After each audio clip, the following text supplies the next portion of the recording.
Dada la función f de x igual a x al cubo por el logaritmo natural de x, nos piden que calculemos los intervalos de crecimiento, decrecimiento, máximos y mínimos de la función.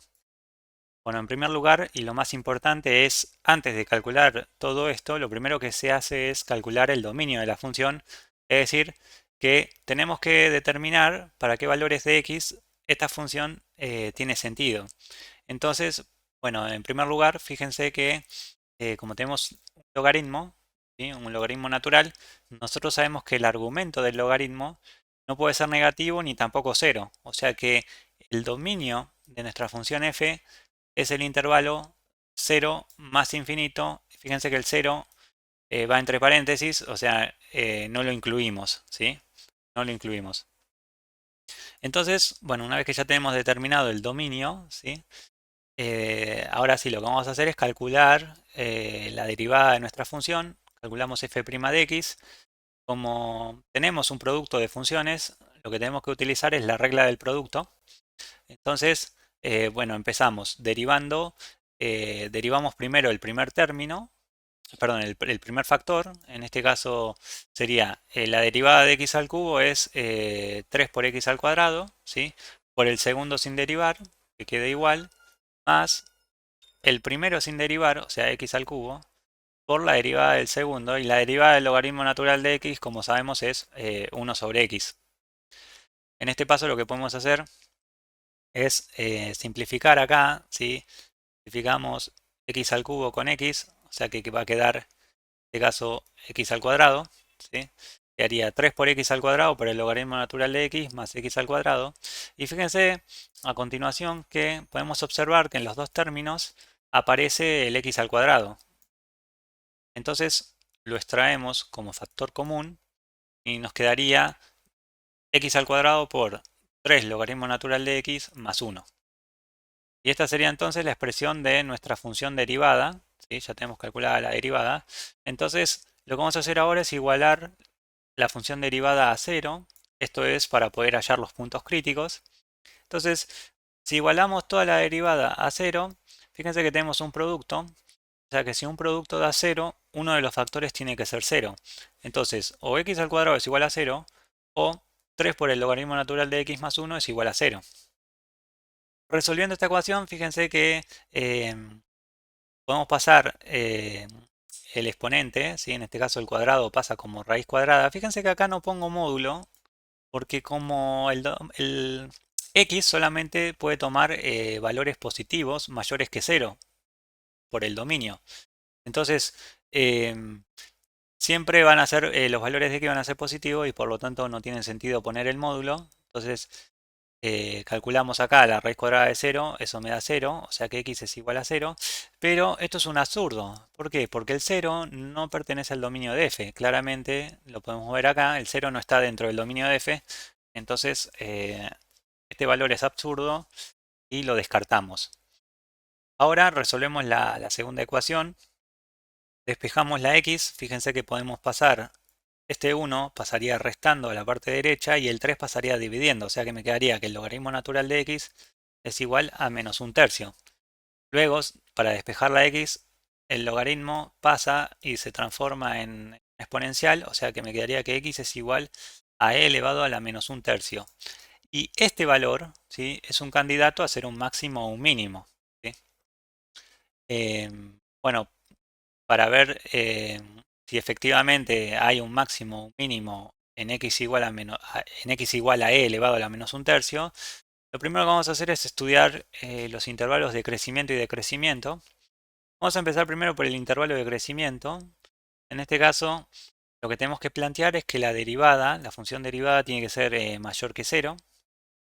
¿Y f' de x quién es? Bueno, f' de x es toda esta expresión. Así que quedaría todo esto mayor que 0. Y ahora bien, fíjense lo siguiente.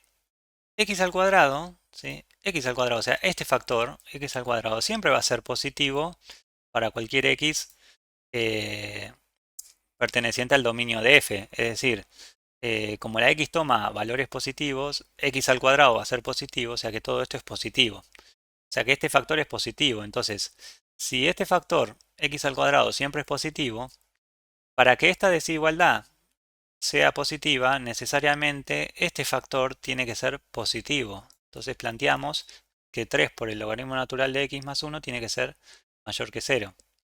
Bueno, despejamos la x, en este caso nos quedaría que el logaritmo natural de x es mayor que menos un tercio, y finalmente el logaritmo natural pasa como exponencial, entonces nos quedaría que x es mayor que e elevado a la menos un tercio.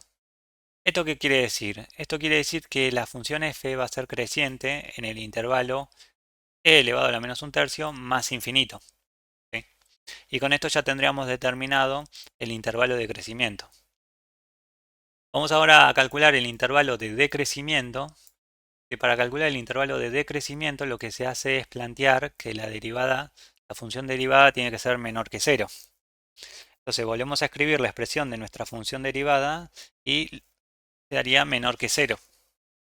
Ahora bien, por el mismo análisis que hicimos antes, este factor x al cuadrado, sabemos que esto es siempre positivo, ¿sí? Siempre va a ser positivo para cualquier x perteneciente al dominio de f, ¿sí?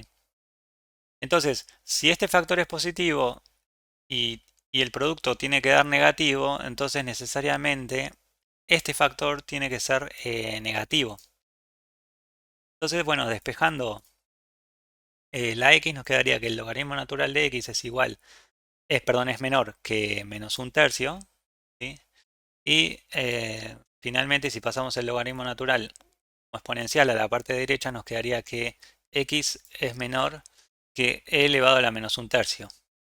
Y acá hay que tener cuidado porque esto lo que nos está diciendo es que f va a ser decreciente en el intervalo 0, punto y coma, e elevado a la menos un tercio, o sea, en este intervalo abierto, ¿sí? Es decir, hay que tener cuidado porque el dominio de nuestra función, como lo vimos al principio, ¿sí? Es el intervalo 0 más infinito, ¿sí? Entonces, acá la cuestión es que f va a ser decreciente en este intervalo, ¿sí? En el intervalo abierto 0, punto y coma, e elevado a la menos un tercio. Ahora bien, analicemos lo siguiente, acá, con este esquema que hice acá debajo. Bueno, el dominio es del intervalo desde el 0 hasta el más infinito. Acá tenemos e elevado a la menos un tercio. Y analizando el signo de la derivada, fíjense que la derivada pasa de ser negativa en este intervalo, o sea, en el intervalo 0, e elevado a la menos un tercio, a ser positiva en el intervalo e elevado a la menos un tercio más infinito.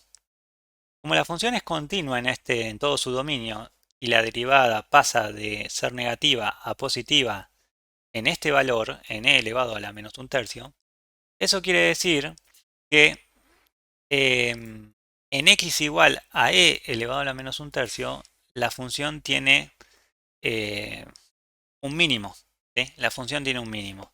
Entonces, lo que vamos a hacer bueno, es calcular la imagen de este valor, ¿sí? Para saber el punto en donde está el mínimo, ¿sí? ¿Cómo hacemos eso? Bueno, lo que tenemos que hacer es, vamos a ir a nuestra función, la expresión original, ¿sí? Venimos acá, la expresión original, que es esta es nuestra función original, x al cubo por el logaritmo natural de x, y lo que vamos a hacer es, vamos a sustituir en donde aparece la x, vamos a sustituir ahora por e elevado a menos un tercio.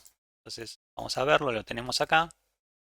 Entonces calculamos f de e elevado a la menos un tercio y sustituimos en la función original. Nos quedaría que esto es e elevado a la menos un tercio, todo esto elevado al cubo, por el logaritmo natural de e elevado a la menos un tercio. Vamos a resolver esto. Fíjense que acá tenemos una potencia que está elevada a otra potencia. Entonces, bueno, lo que sabemos es que los exponentes se multiplican. Menos un tercio por 3, eso da menos 1, o sea que quedaría e elevado a la menos 1 por... Y ahora, en esta parte, bueno, por propiedades del logaritmo, el exponente baja multiplicando acá adelante del logaritmo, entonces quedaría menos un tercio por el logaritmo natural de e. Sabemos, el logaritmo natural de e es igual a 1, entonces esto nos termina quedando que f de e elevado a la menos un tercio es igual a menos un tercio por e elevado a la menos 1. Entonces, finalmente nos quedaría que f entonces tiene un mínimo en el punto e elevado a la menos un tercio menos un tercio por e elevado a la menos uno. Y bueno, con esto ya tendríamos resuelto el ejercicio.